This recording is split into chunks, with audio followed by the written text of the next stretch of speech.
Welcome everyone to the first event of year two of the UNESCO chair. We just finished our annual report 2 weeks ago, submitted it, and we are embarking on year two with a bunch of lectures under the broad category of citing vulnerabilities.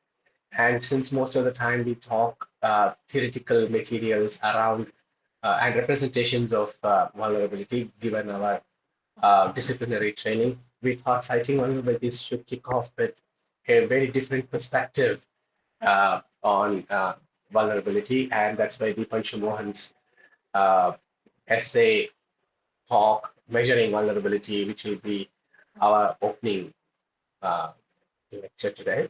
This will be followed by people speaking on Gothic vulnerabilities, climate emergency narrative, and the racial capitalist scene.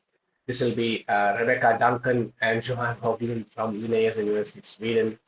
There's Ira Raja who will be speaking on aging and vulnerability uh, from Delhi University, and Pawan Kumar Malreddy from Goethe University, Frankfurt, who will be speaking on migration and vulnerability.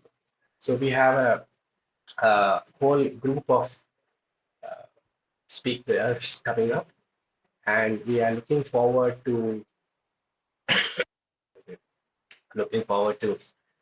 an exciting 1.5 months of talks. So I'll now hand this over to Atul to introduce Deepanshu. Thank you, Deepanshu, for agreeing so immediately to our request. Over to you, Atul.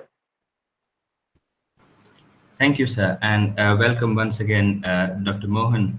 And Dr. Deepanshu Mohan is a professor of economics and the director of the Center for New Economic Studies at the Jindal School of Liberal Arts and Humanities at the OP Jindal Global University.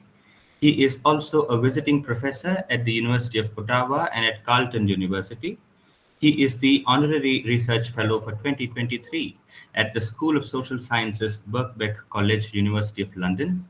His publications include Strongmen Saviors, A Political Economy of Populism in India, Turkey, Russia, and Brazil, published by Routledge in 2023, which he has co-authored with Abhinav Padmanabhan. He has also written for The Wire, Scroll, and the Deccan Herald, among others. Today, Professor Mohan's talk is titled Measuring Vulnerability, an Ethnographic Insight into Unsecured Workforce. It's not very often that we have economists speaking for us, so we look forward to your talk, Dr. Mohan. Please, over to you. Okay, thank you. Thank you so much, Pramodji, Anna, and the entire team for putting this together. I am going to just share my screen and in the interest of time, sort of maybe dive right into the contents of our lecture for today. So basically, when I was you can just confirm if you're able to see my screen and the presentation. Yes, we are. Yes, you can. Okay, great.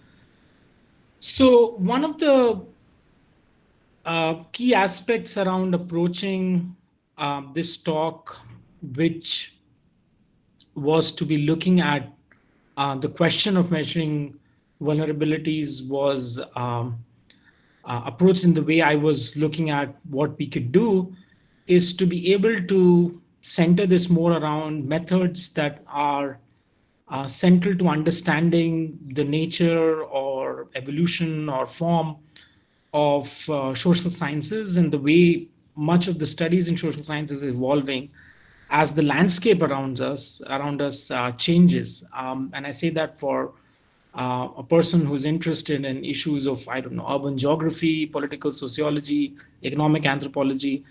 And it's through the work of one of our initiatives at the center, which we call visual storyboards, that I would hope to talk about. And just to be able to put this in context, the three sort of questions we are going to address during the course of this talk is going to be looking at the what question, which is on what is essential or important when we talk about vulnerabilities, risk, precarity of work. What do we really mean when we're talking about unsecured workers?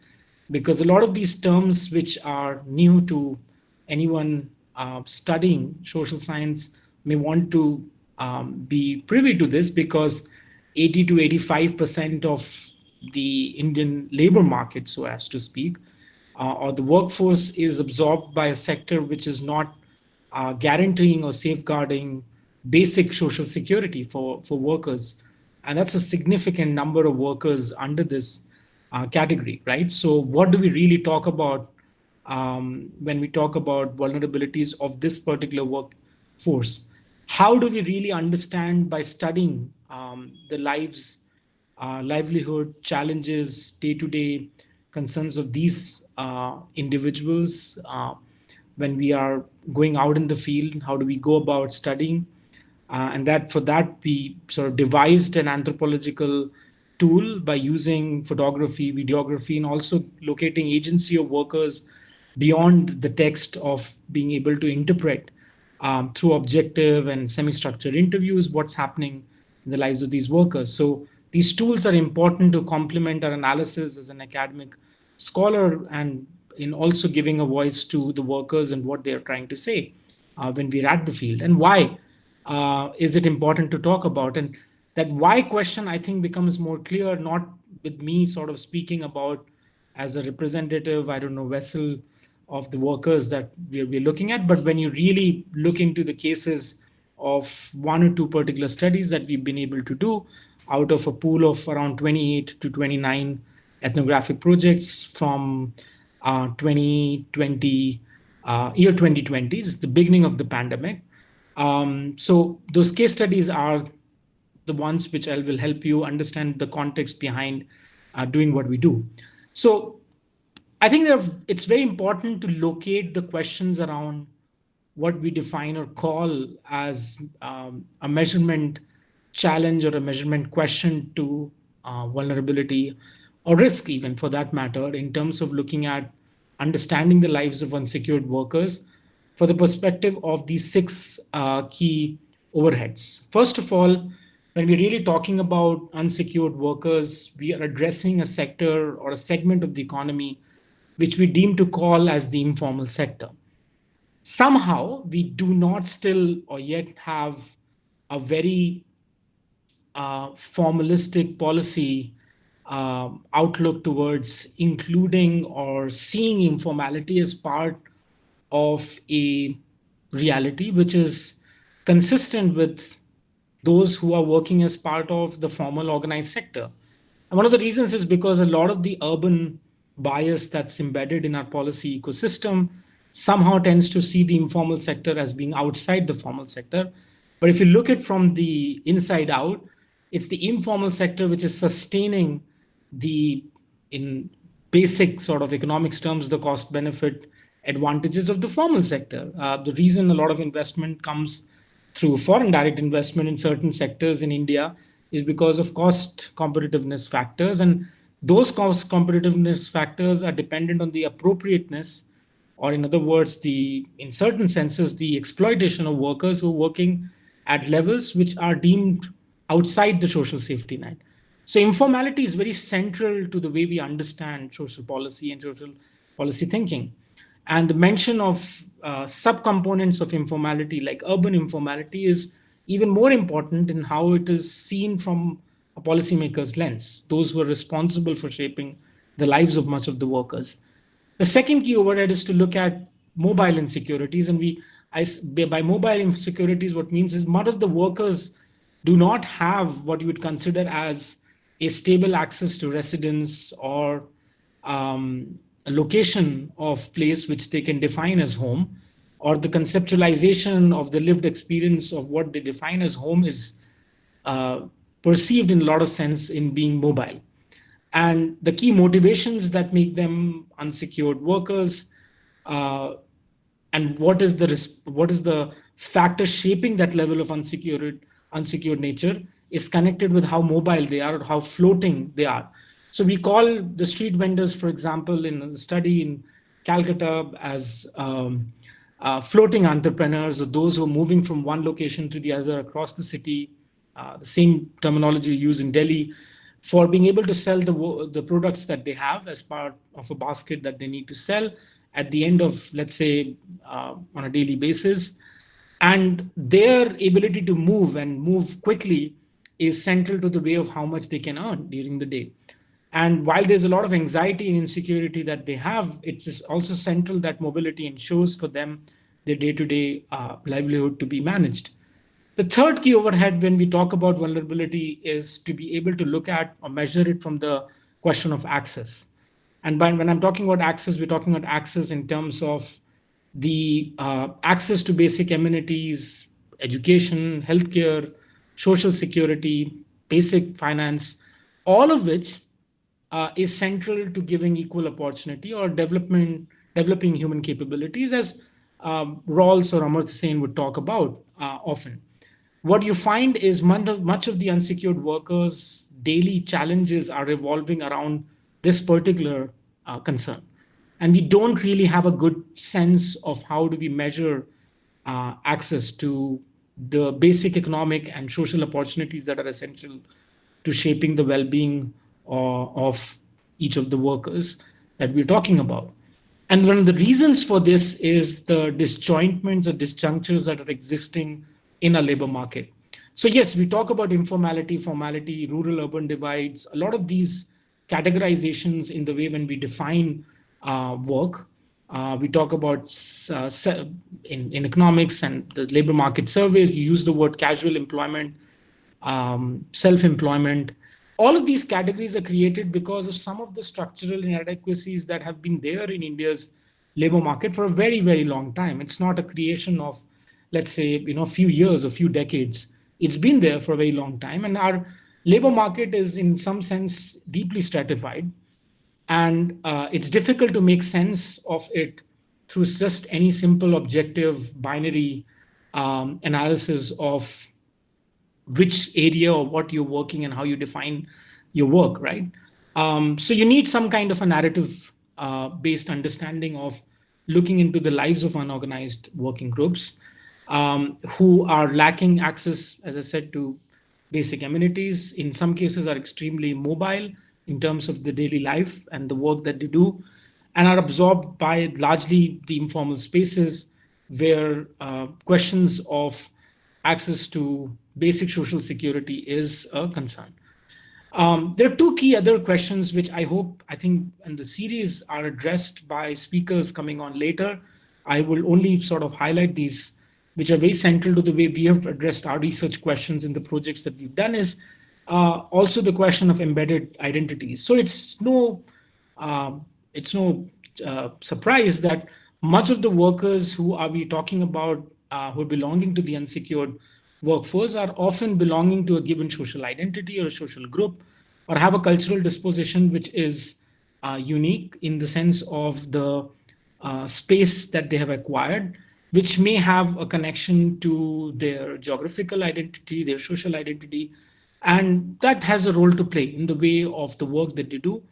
There are gender conditions which are very important in the way women, for example, shape their intra-household bargaining power, how that bargaining power is essential to the way the choices that they make are assigned or allocated, and to what extent questions around financial independence in many cases make women, even though whom we are working as part of the unsecured workforce, and more than 80% of the women in India's workforce still work in the unsecured informal sector.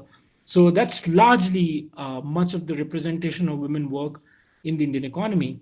And how does that play out when it comes to questions of gender wage gap, access to basic opportunities for women? These are a lot of questions which are emerging now in the mainstream social science research. In economics research, clearly there's a lot of focus now on feminist discourse and economics, where we're looking at questions of labor force participation rate of women being low. Why is that the case? We just had Claudia Golden winning the Nobel Prize for her work. But there's a lot to be done. And I don't think we have a good sense of a lot of these questions. So when we're really talking about vulnerability and measuring it, I think some of these overheads are useful as frameworks or analytical thinking points for us to be able to devise our questionnaire accordingly, because our questionnaire a lot of times misses some of these points, which makes things difficult. So there are a lot of communities that, as part of the work that we have done within the center, have focused itself on, and there is no one particular category that we have spent time working with. It's been from looking at low income migrant workers, which is the broader category of workers we generally focus our work in cities of Delhi, Pune, um, Lucknow, Guwahati, Kashmir, Tamil Nadu to a certain extent. In each of these areas, wherever we have worked, we've looked at low income migrant workers broadly.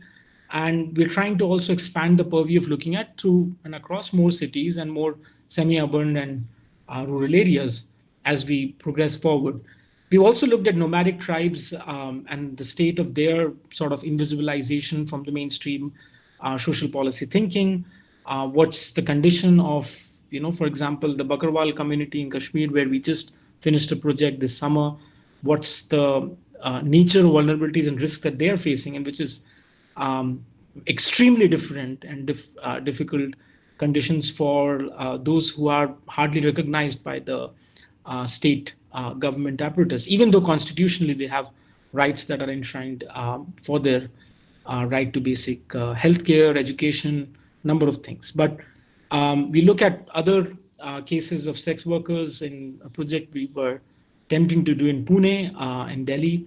And then we've looked at some communities which have been affected as a result of certain events that have happened, which we could call them as shock events, which have seen targeted persecution of a given community, and as a result has expanded on their existing vulnerabilities, and in other words created a threat perception of greater risk for them to be able to work or find access to basic opportunities in the location where they were targeted. So what does and how does that really play out? Our work also extends to outside India. We do some research in Cambodia, where there's a project ongoing in terms of looking at ethnic minorities there. There's the ethnic minority of Cham community, which has seen persecution by the state for a very long time. But we also look at other groups like low-income migrant workers and relate to the experience that we've seen with the Indian case study. So the reason I mention about this is because it's important to know which groups are we talking about. Because when you talk about unsecured workforce, we might have this problem of identifying which community of workers are you really talking about. So this helps.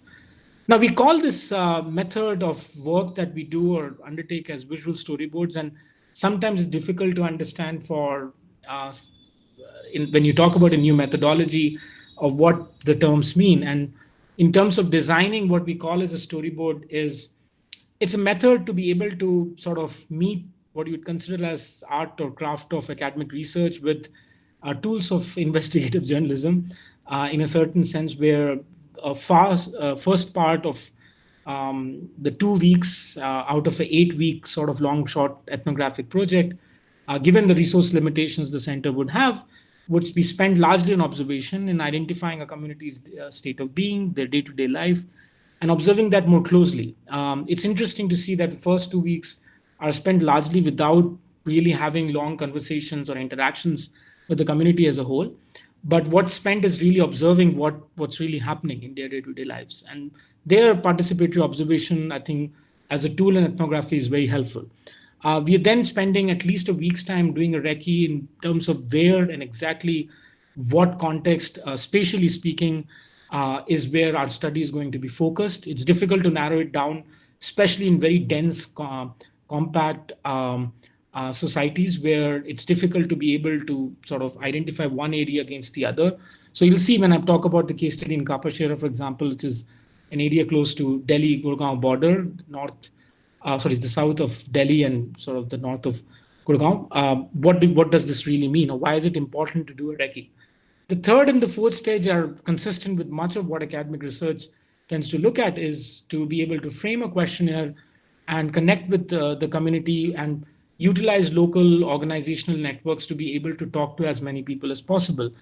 We use the photographic lens as being able to complement much of what we're doing at that period of time, because once you've developed some trust within the community who you're engaging, they're okay in being able to, if you were to just jump there and click a few photographs, there are serious ethical concerns and issues, which a lot of times journalists, in fact, face. So our effort is to be able to do that only at a much later stage when we are actually collecting data and with the consent of the local community where you're allowed to use audiovisual tools of recording. There are times where that is a challenge and it's an issue, like for example in state like Kashmir, uh, where due to severely political reasons it becomes difficult to do any recording of any kind. But we've devised ways and means to be able to sort of navigate through that as the project develops.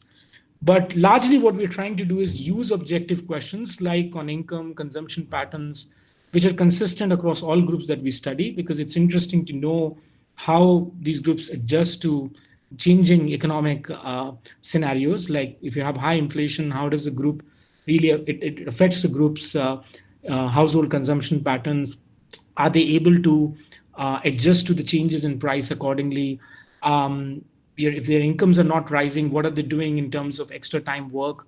How is that related to the savings that they're able to accrue? A lot of those issues, like COVID, for example, accentuated debt or household debt by at least 150 to 200% for the households we were interacting with. And I'm telling you, for sample size of over 500, which is a significantly large sum of money. And many workers who were able to work overtime and get some extra money for the work that they were doing, in many cases were able to use that money for savings, but now they're using for debt repayments, which has made the situations even more worse. So the anxiety of being able to live in an environment of economic insecurity creates its own risk. And the nature of those vulnerabilities are better measured through that objective criteria. But our work does not rely only on objective questions itself, but we also look at semi-structured questions for a more abstract, subjective, and interpersonal dimension of the work we're doing. Now, there's a reason why we look at some of these issues in context to labor markets, particularly because there's a lot of literature which has emerged over the last decade or so in the fields of sociology, development economics, around what the informalization of work has done in terms of weakening labor contracts, what are the effects of deunionization, which creates or reduces bargaining power of workers, even within the organized sector. And in the unsecured sector, you can imagine how bad the situation might get if there is no collective ability of workers to get together and bargain for a better wage. There is asymmetric sort of gendered power relations, and I've spoken about that, which plays out from not just the inter-household dynamic, but also within the household. How does this play out? It's interesting to look at those questions because a lot of the work in the research is already there, but somehow I think that hasn't translated in the method of looking at the informal or unsecured workers and provide their own perspectives on some of these issues. Our job is also to see and understand how we talk about questions of agency, power dynamics, and make it accessible to an audience which doesn't understand that through the nuance of academic research. So we try to see how or to what extent, when we're talking about their own role, any worker's role in terms of participation in being able to argue or bargain a better wage, for example, for the work they're doing, what do they really do? How do they sort of get together? And it's very interesting to know what and how solidarity networks are created and are very instrumental to the way much of the work happens. So I'll give you an example of two studies and moving to the case study dynamic and then sort of stop there and open it up for questions and responses, is to be looking at these two cases of a study in Kapashera, which is an area that you'd consider as being almost called as in sort of Delhi's own version of Dharavi. It's one of the, I would consider as a heavily under-researched area in urban studies in context to Delhi.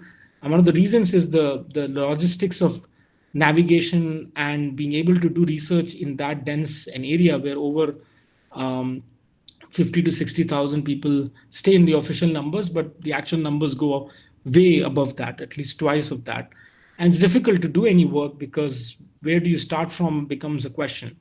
What we wanted to do in the project was to relate the occupational patterns of the workers living there, who were largely low-income migrant workers from different states, 50% from UP, around 15% from Bihar, Chhattisgarh, different parts of India, including West Bengal, around 8 to 9% migrant workers from West Bengal. But overall, around 85% of the workers living there were generally low-income migrant workers. the intersectionality of their access to basic amenities, the patterns of housing that you would see, is very interesting, because much of this area is hardly organized for in terms of access to basic resources by the state. And by that, what I mean is that it's the community largely of Kapashera, as dense and as large as it may seem, which has organized its own way of life. The housing is largely constructed by private contractors. And it's very important to locate even what the word private means, because for an urban elite or consumerist audience, the private word private often means that there's better quality of service and um, more high price of a particular product that you would pay, whether you're going to a private education institution or a private healthcare facility. But when I'm talking about private here, and what the word private means, it largely means in context of the absence of the state, or the absence of the presence of any form of formal institutional network which is recognized by the state. So all of what the migrant workers are able to do is get access to basic amenities through the nature of rental arrangements they have with the local people who are responsible for ensuring some of these goods. And you'll see that through the images that I sort of scroll forward on how housing, for example, is organized. There are houses where you can find at a basic rent of 2,000 rupees per month, a shared accommodation. You could pay for a house where you're paying a rent of 8,000 rupees. It depends exactly on what you're able to earn, but there's a pattern of housing for almost all forms of income groups, which is shared and is able to be organized. There are the access to electricity, water. Much of these are organized again through the private space. The state doesn't really, you don't have a municipality, you don't have community health clinics. None of those facilities here are available to the community at large. And it helps us also understand that the essence of solidarity networks would make sure that there is a presence of a social institution which is functioning, that has some kind of a political and economic identity as well. But those are insulated within the community itself. They don't extend to those who are outside the area of living outside Kapashera.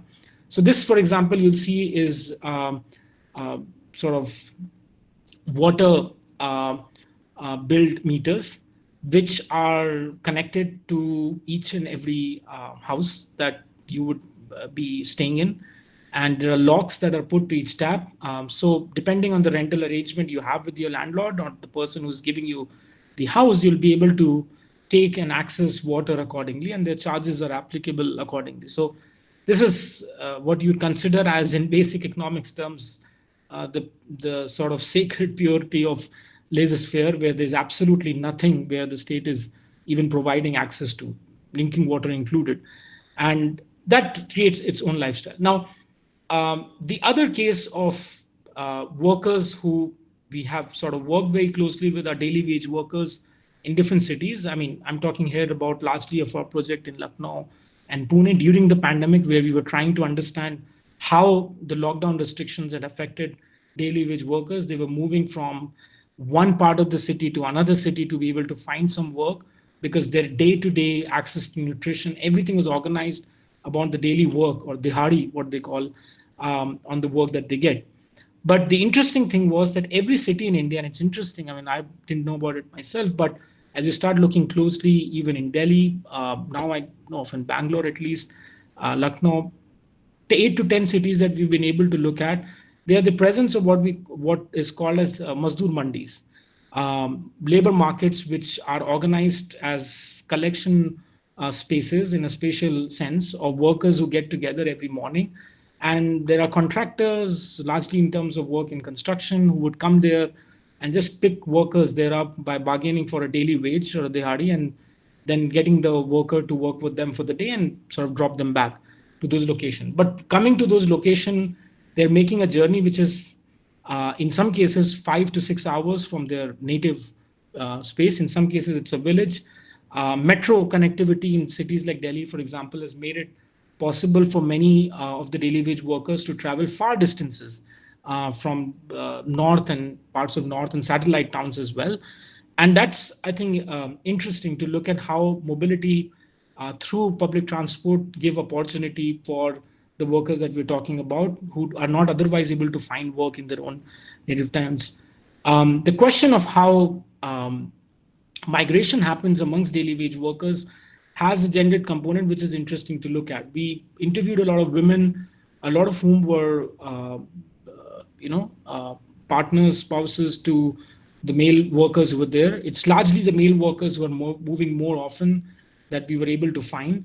But it's interesting to see the perspective of women workers who were saying that if you have public transportation where buses are running largely for women, their ability to find work and travel more safely is ensured, which helps over a period of time in a week, for example, for them to find work, which would be 3 or 4 days a week on average. But it's not just street vendors or construction workers. You'll find that in the labor Mazdoor mandis, many workers are willing to sort of engage in work on a daily basis, which could even include work as manual scavenging in cases where they're not able to find construction work or street vendor. So the composition, the profile of these workers, we've looked at that question closely as we went around the interviews. The challenge, the key logistical and ethical challenge is to be able to have longer conversations. So what we try to do is to be able to trace workers from where they're really coming, to be able to go back to their households. So in Lucknow, for example, we were trying to work closely in tracing the locations where workers were moving from, and to be able to go to their houses and have conversations which would then make them feel that we're really interested in knowing about their lives, going beyond the questions we're just asking during the time that they're in search for work. It's also difficult to talk to workers at the time when they are really in the process of finding work, because they're also living with that insecurity and anxiety every day. Whether they're going to find the work that they're looking at. So the questions are usually left to a period of time where they're comfortable engaging, and that requires us to be also mobile. We've done, as I said, work around different groups that are otherwise not part of just say a daily wage category of work. So this would include nomadic communities or steel workers in Wazirpur, Bagdi area, those working in a circus, where in Pune we did a project with circus workers, especially at a time when the lockdown restrictions had just been lifted out. And much of these circus workers who were also part of the migrant workforce were stranded and was continuing to do their performances to make their ends meet. A series of projects were engaged with the textile workers in Jaipur, in areas close to Jaipur, largely Bagru and Sanganer and Amer, these areas where a lot of the work and block printing happens. This is part of a special cluster of researchers that we have within the center, who looks at questions of embeddedness on how cultural identities, gendered identities, and your caste identities are linked with the nature of craft or work that you're doing.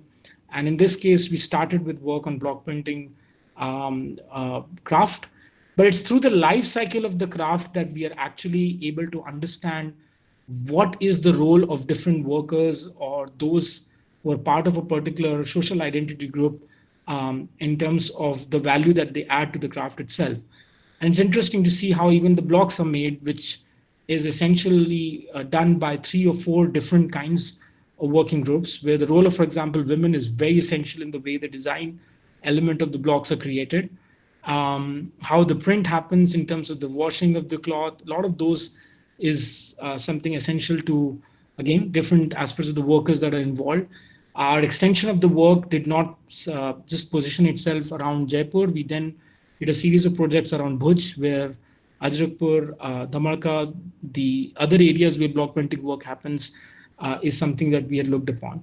Now, just to finally sort of bring this to a close and at least sort of take up any questions and be able to respond to those, what we're really trying to do is expand the work and the nature of work, which you would have seen is happening on understanding the daily lives of vulnerable, unsecured workers, to move towards new geographical areas.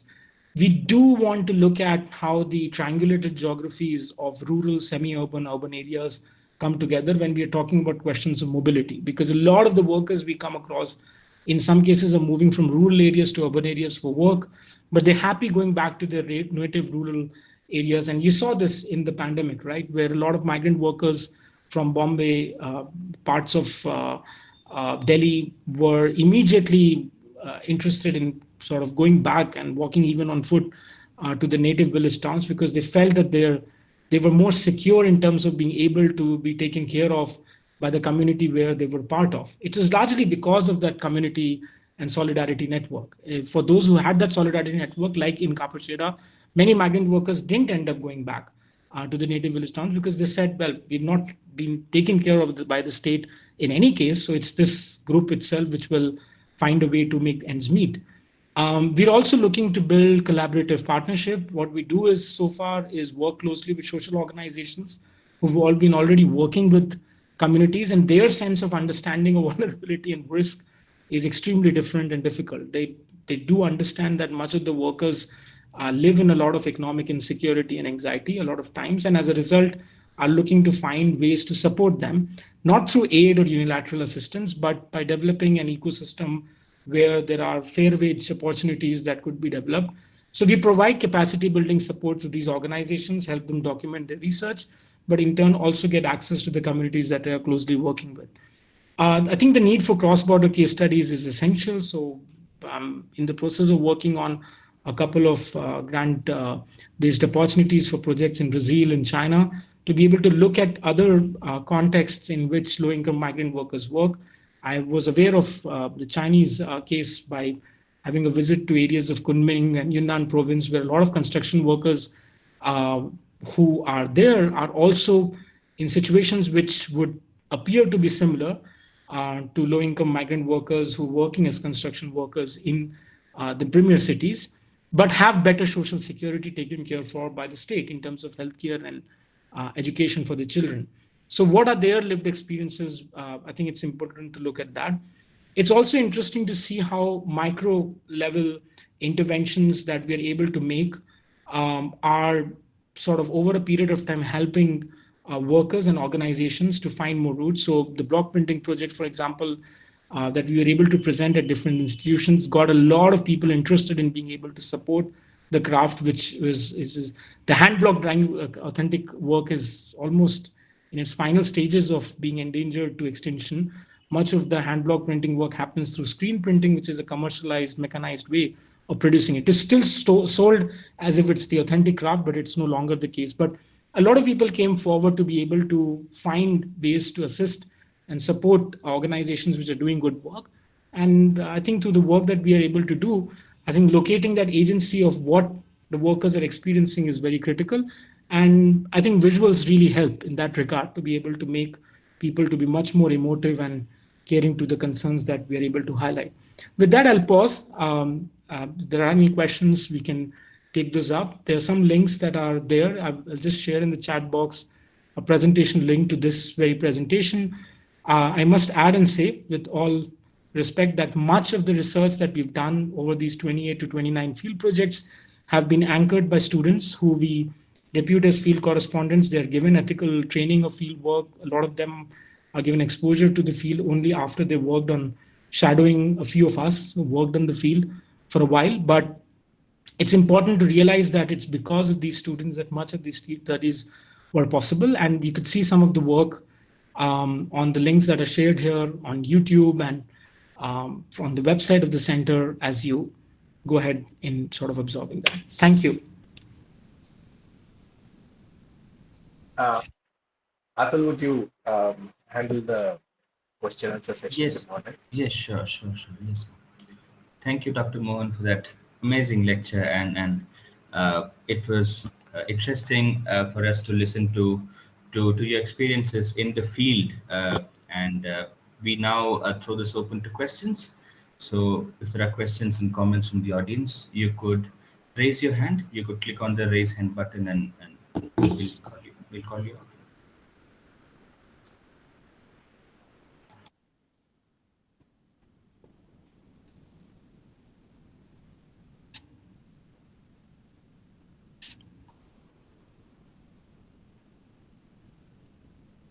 Yes, Saru, please go ahead. Hi, Dr. Mohan, right? Yeah, sorry.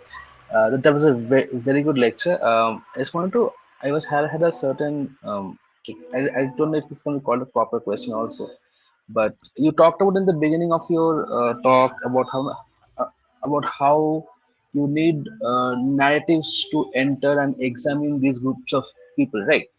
So I was thinking on these lines, since you are examining majorly groups of people who live on the sidelines, or and are and sometimes can be called as subalterns, living at the borders of the city ecosystem per se. So I guess they're not really considered valuable by the state governments because they don't bring in the votes like as a village would do, right? And these people, they don't live they don't live in their villages for most of the time. They live in the cities where they have no political value. So how do you think the question of narrative and as researchers, when you seek out these people, how do you mitigate these questions of narrative building that goes around them? How do you mitigate the questions of? Sorry, the last part I I didn't. mean, how do you mitigate the? And I mean, what I'm essentially pointing out that because the governments already have a certain kind of narrative around these people, where they have no values as potential voters, or how to say, like vote banks. So when you access these people, how do you uh, how to put it? How do you transfer their levels of vulnerability on a policy level, policy mimicking level to the governments? Yeah.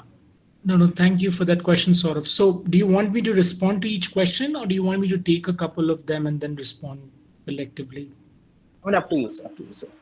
I'll just ask either Mod or sorry, Atul, you could just go. Atul, Atul? Atul. Yeah, Atul. Yes, yes, sure, sure. Atul, I Manoj has think a we can question. collect. Yeah, Yes, we can collect a couple of questions. Let me respond. I'll just make a note of these. Thank you, Saurav, yes, for that. sure, sure, sure, sure. Yes, Manoj has a question. Yes, Manoj, please go ahead. Yeah, how does the gig economy in general intersect with your work? I mean, have you found any intersections between these kind of informal workforce and their absorption into the gig economy? And do you see that happening in the field? And how do you approach that?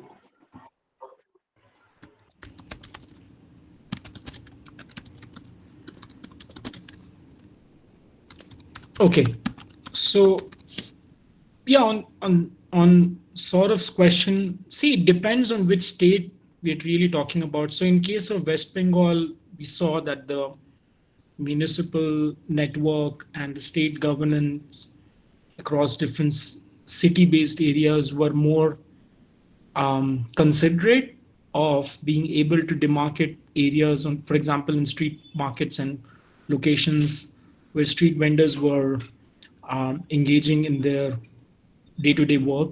Their ability to find cheaper, accessible public transport was instrumental in their ability to be mobile, and that's I use the word floating entrepreneurs largely in context to the workers there because there was some um, infrastructural basis to the way they could find work.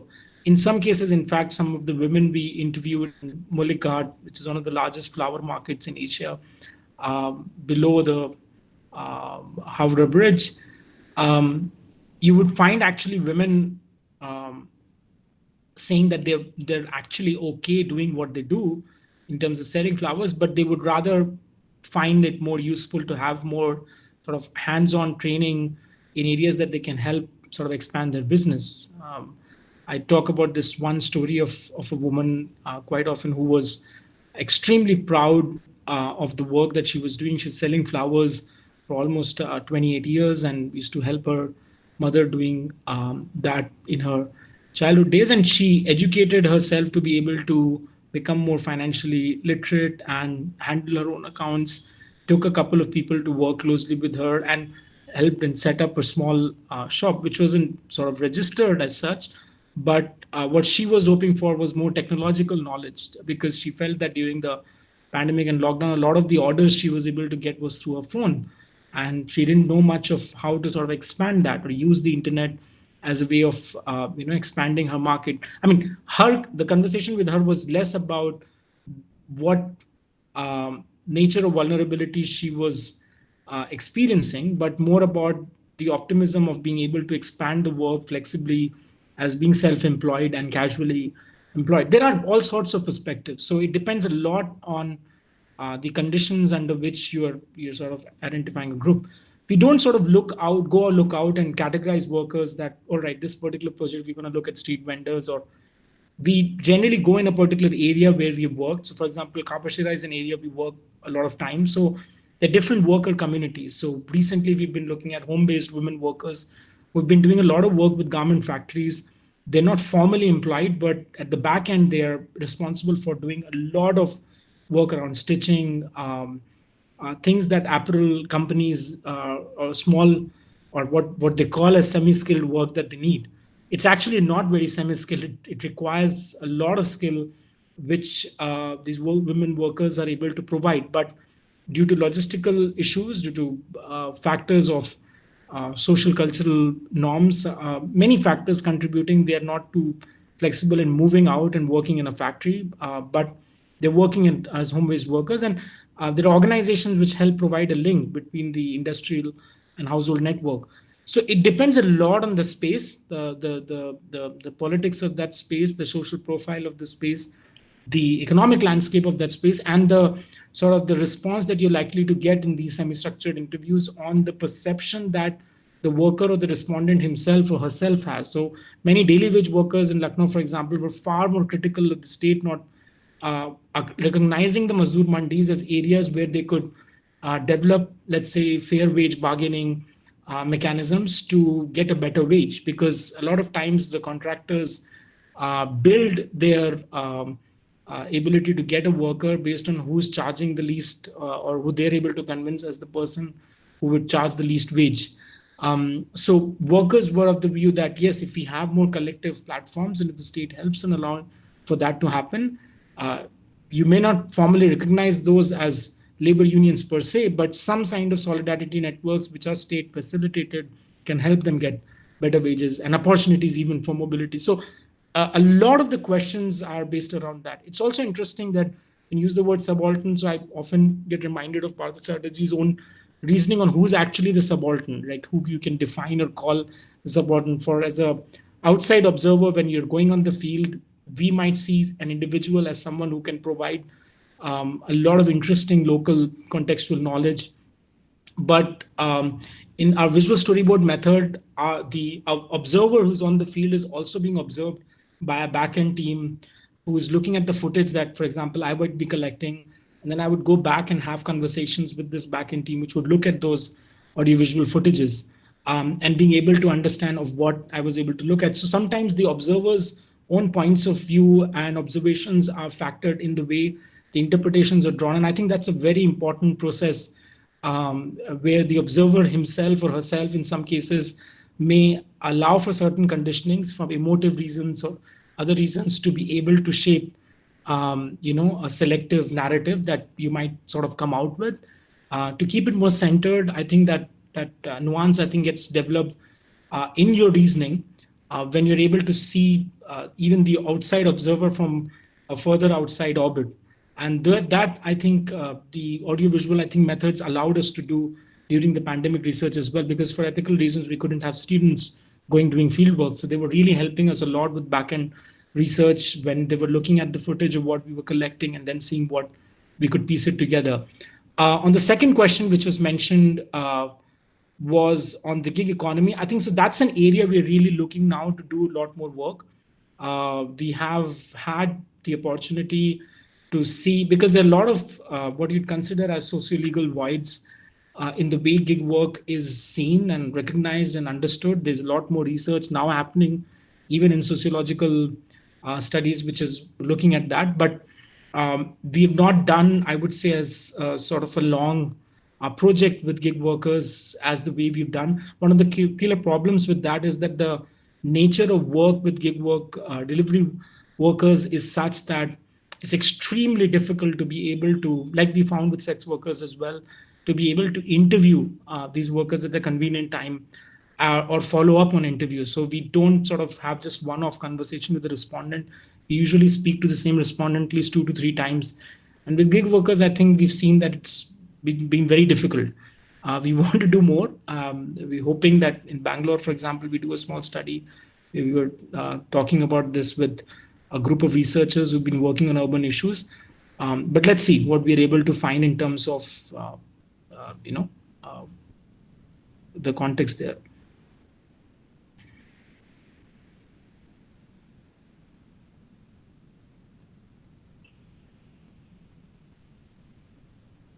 I've been also able to just in the chat box mention the link to the PowerPoint. I hope this is accessible. So for those who might need access to it.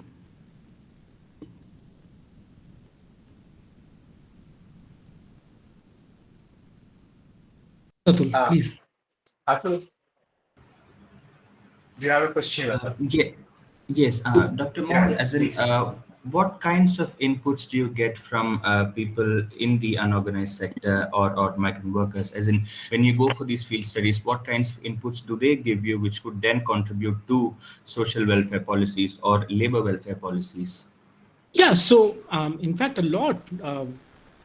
Much of, if you develop a consultative network, which I hope, I mean, state governments which do that, I gave you the example of West Bengal, saw that in Kerala, I saw that in Kadlur, in closer to Pondicherry, where fisher communities were regularly consulted upon the issues that they were facing, concerns around climate change and how that's affecting breeding season of fishes, and what's that doing to the livelihoods of these workers. There are consultative networks, and that have been established largely through conversations with the workers. It's very important for the state or any mechanism of the state to first recognize that those who we are sort of categorizing as informal, unsecured workers, they're not outside the purview of workers itself. I mean, there's a tendency to do that, which creates a more dualistic, sort of exclusivist attitude.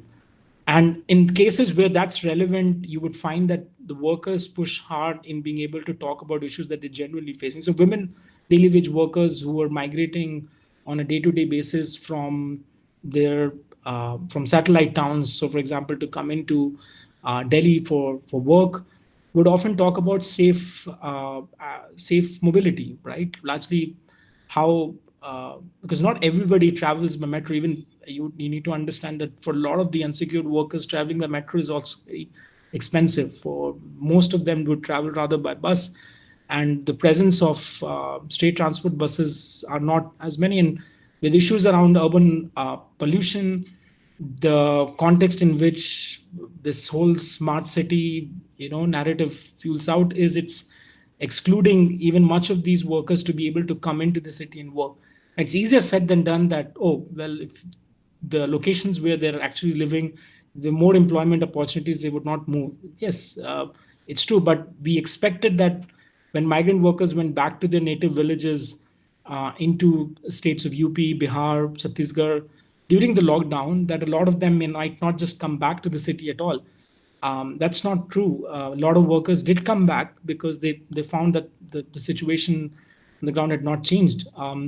So the inputs that you're able to receive from workers is something which, if you were able to see, it depends a lot on the context of how they are treated and what voices of resistance that they're able to echo. A lot of them are just purely anguished about the fact that they're invisibilized by a state process or either by state apathy. And in that case, whether it's state apathy or state indifference, it doesn't mean anything to them for what the state can or cannot do, because their lives are on a day-to-day basis being shaped by what they have created as part of these solidarity networks that I spoke of. But there is hope in cases of some workers who are more positive about the ability of the state to do more. In the case of Wazirpur, for example, a lot of the hand-cut steel workers now found that there were employment opportunities being created in Narela, and that the local sort of Delhi state government was doing something to be able to tell workers in Wazirpur that you should sort of look at applying for job opportunities there.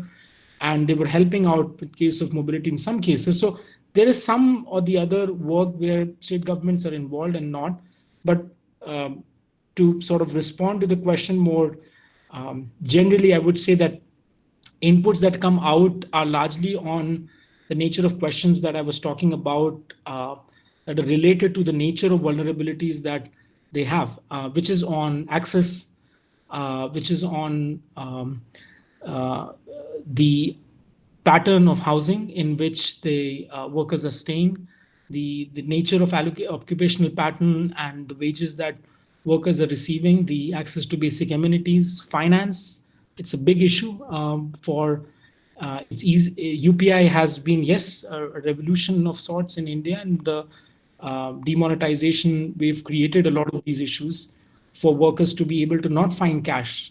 These entire workforce that I'm talking about, 80-85% of India dependent on cash-based transfer, but it's still dependent on that.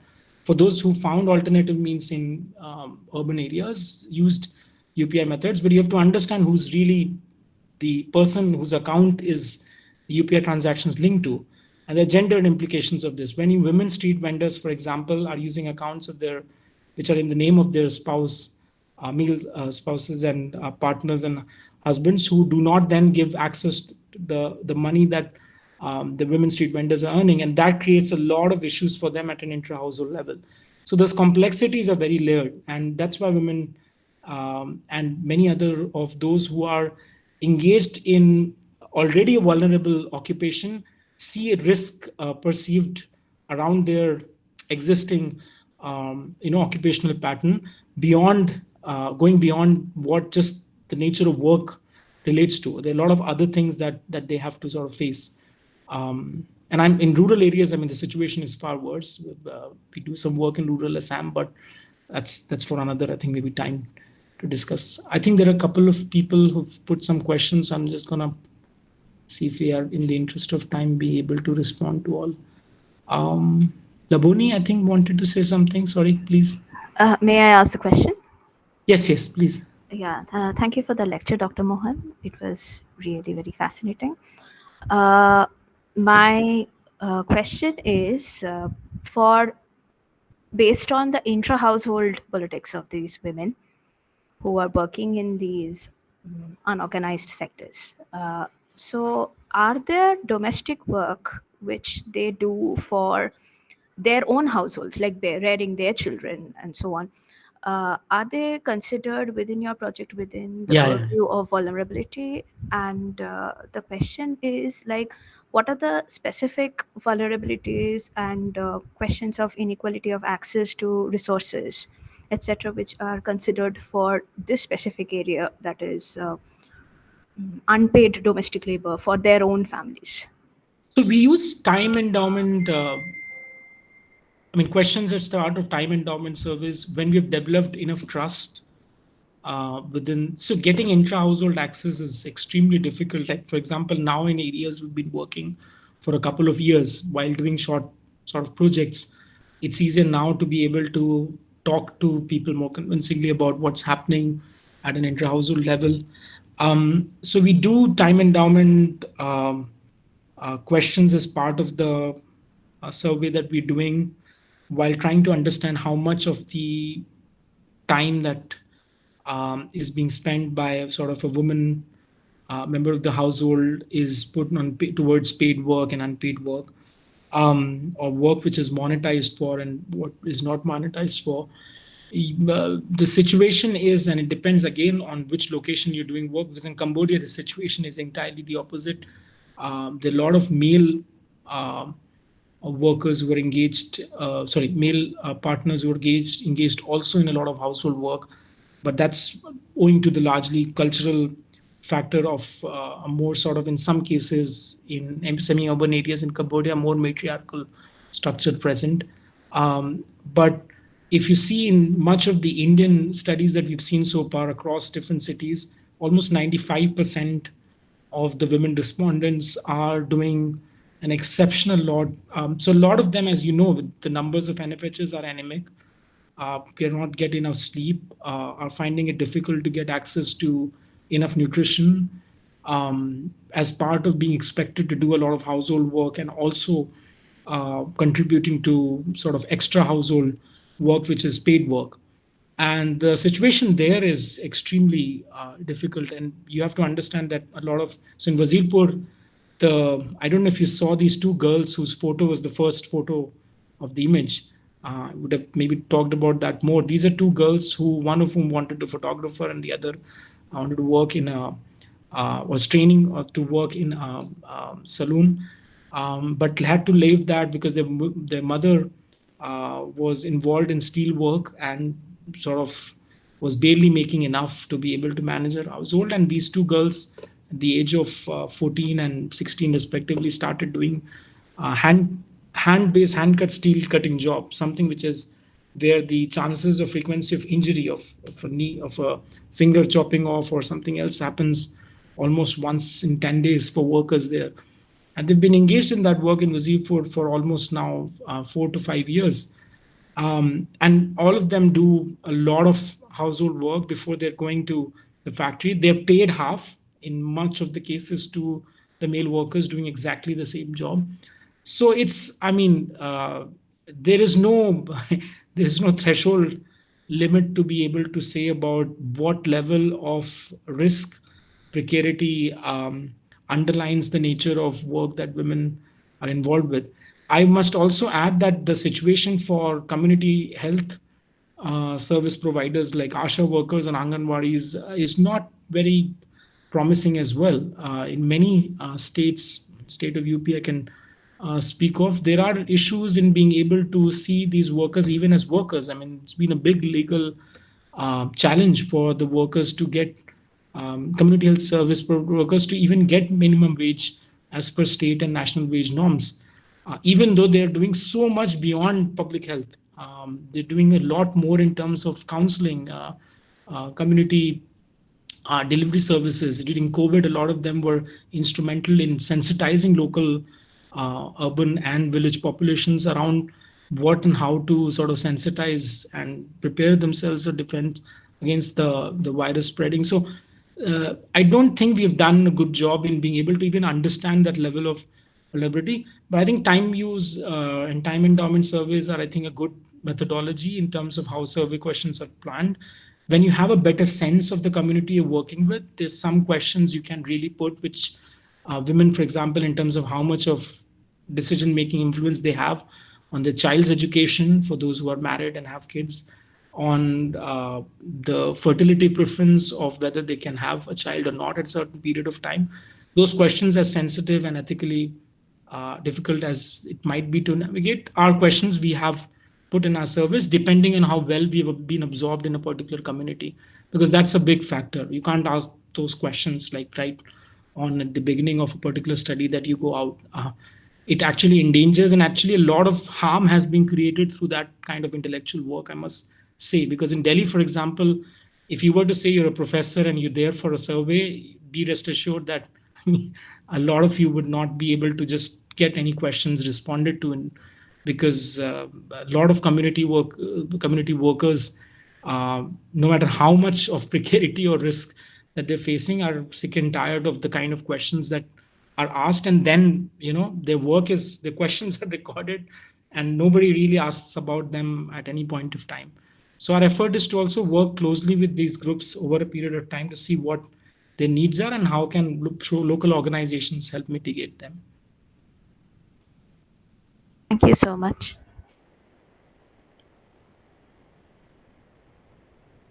Atul, I think Saurabh put a question in the chat box. I'll quickly read it out. Yes, Saurav has a question.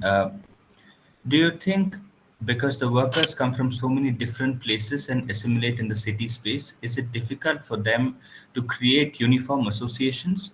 I was thinking this as opposed to the self-help group model in villages who get patronage from the state governments under micro and small business schemes. Yeah, so just trying to read the question once more. I was thinking this as opposed to.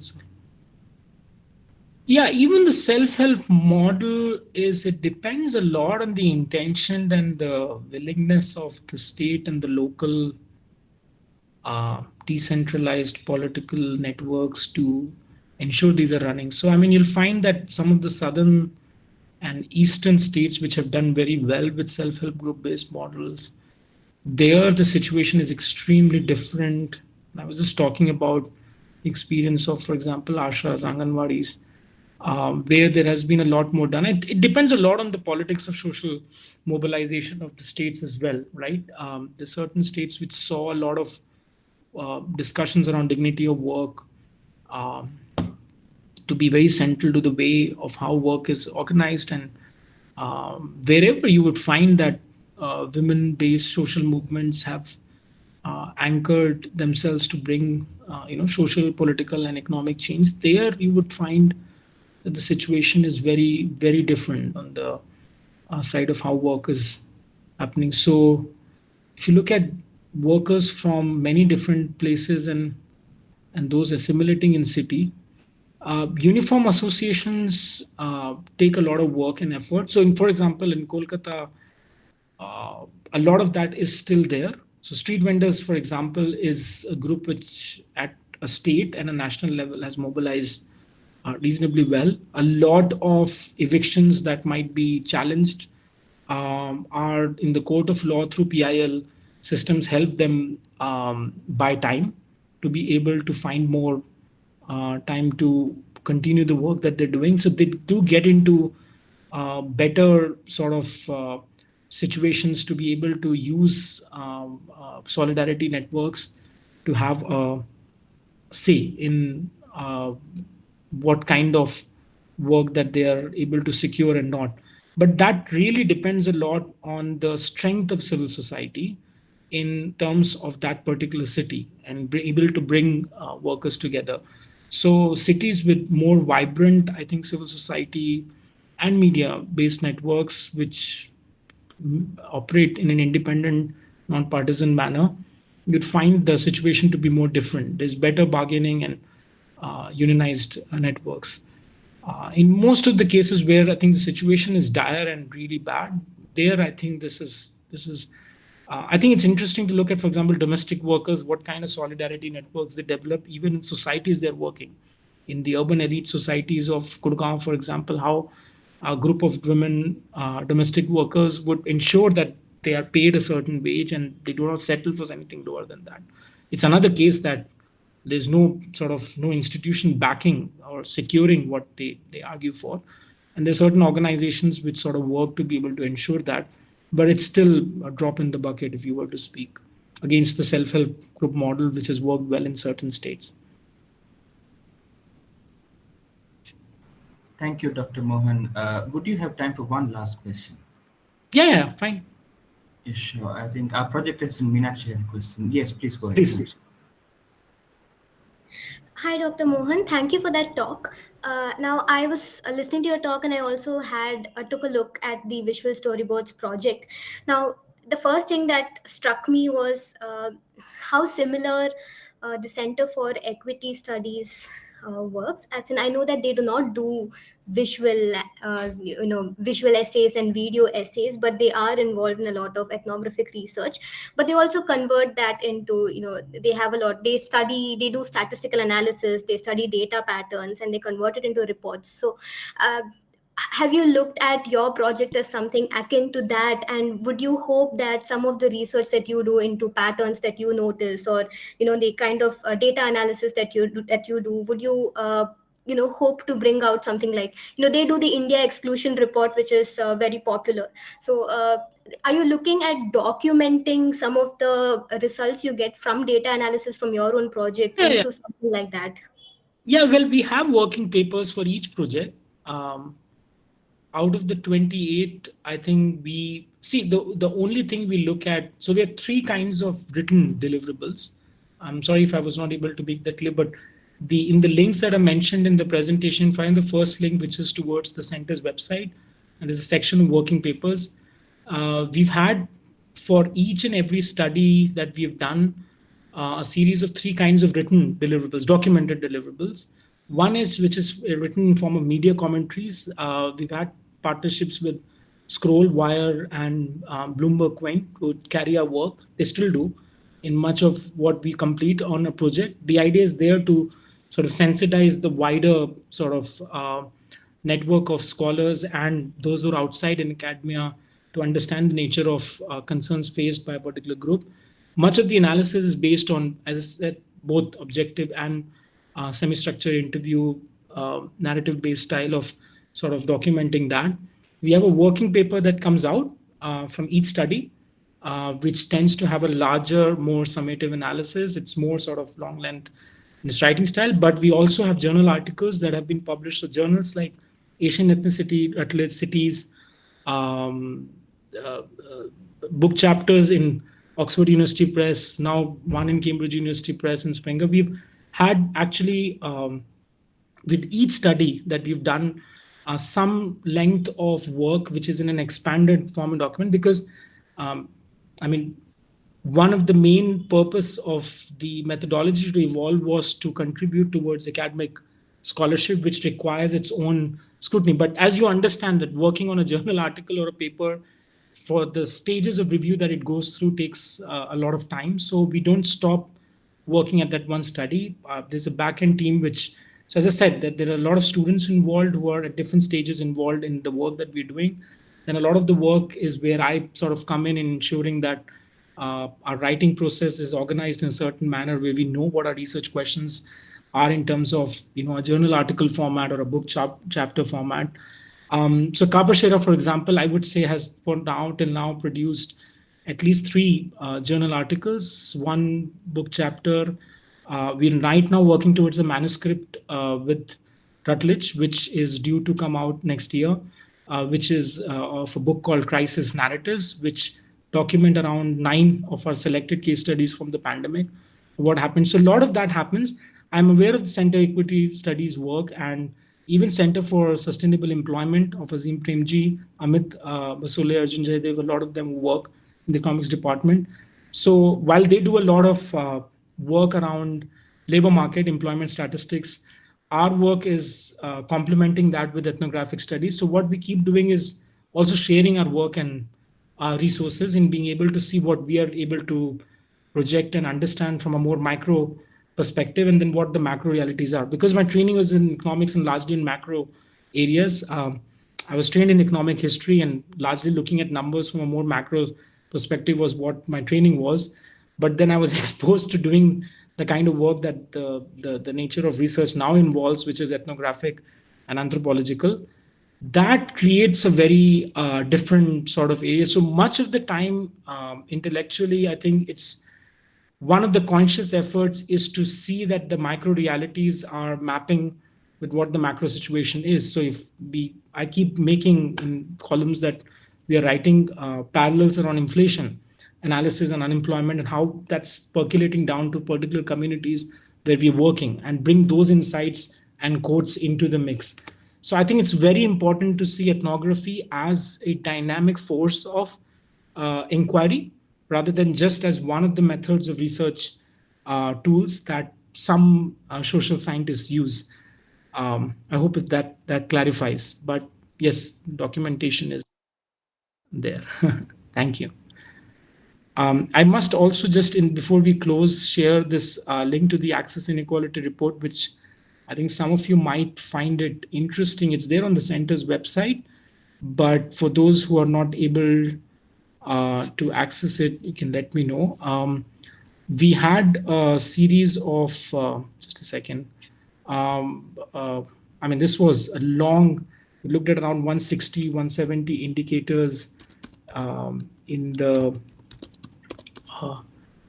analysis of trying to understand how we can measure access equality of basic resources across states in India, geographically speaking, and also population wise. And we ranked Indian states. This was done before the multi-dimensional poverty index had come about with Niti Aayog. And then we mapped this, and this report was then picked up for discussions in UNDP in Delhi, that how access inequality can be measured.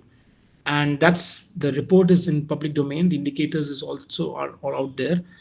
So I would it's just that when you go on the center's website, you can take a look at some of that work. Thank you.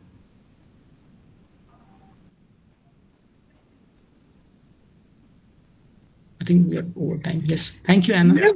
No. I wanted to say thank you to you, Dr. Mohan, because I thought it would be like economics within quotes and I wouldn't get it. But you made it all so accessible. And I think I really enjoyed that talk. Also, because I do have a little bit, because I see the newsletter every week, at least once, usually more times. But it was fascinating and it showed us how to study vulnerability with an economics frame. So thank you so much for that. Thank you. I Thank you very have much. the pleasure of offering a formal vote of thanks, and I'll endorse what Meenakshi indicated in the question, what Anna said, that rather than full pages of hard data and pie charts and graphs, uh, the visual storyboard is an extraordinary development in the rhetoric of economics, which you people are putting together. And that, given our disciplinary affiliation, or maybe disciplinary affliction, I don't know which it is, our interest is primarily narratives. And that I think is our biggest takeaway from your talk. The complete shift to narrative modes and minus your hard economics jargon is absolutely fantastic. I think it's a great start to our citing vulnerability series.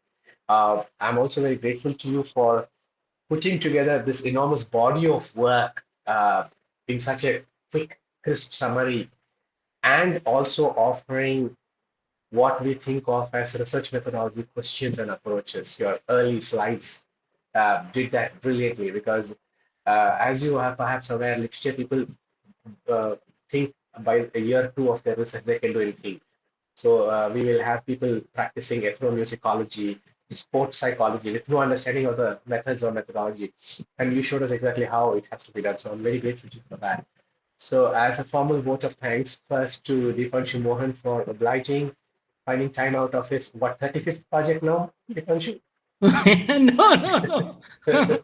You finished 29, you said. Yeah, So I'm no, I'm assuming saying, but by the time you taking spoke and out by the time time. you're speaking here. Yeah, No, I'm just, because by the time you finished doing that and agreeing to our talk, you might have finished 5 more. One just assumes that at the pace at which you work. maybe the newsletters So it's been a interject to great Anna. pleasure. It's been a really great pleasure to have you here inaugurate this series for us. So thank you very much. Thanks to your center for the work they put together. Thank you, Atul and Meenakshi, our project assistants, and our interns, Tariq and Priya. Thanks above all to our audience that has come here on a Friday evening to listen to you, the questions, which of course you answered with exemplary patience and in such detail. Thanks as always to Anna for encouraging me to go out on a limb all the time. I said, without asking, are you really sure you want to do this? Instead, let's just go ahead and do it. Let's see what will happen. You know. So we look forward to more from you at some point in time. Thank you again. Thank you everybody Thank you. for Thank you. joining in. Thank you.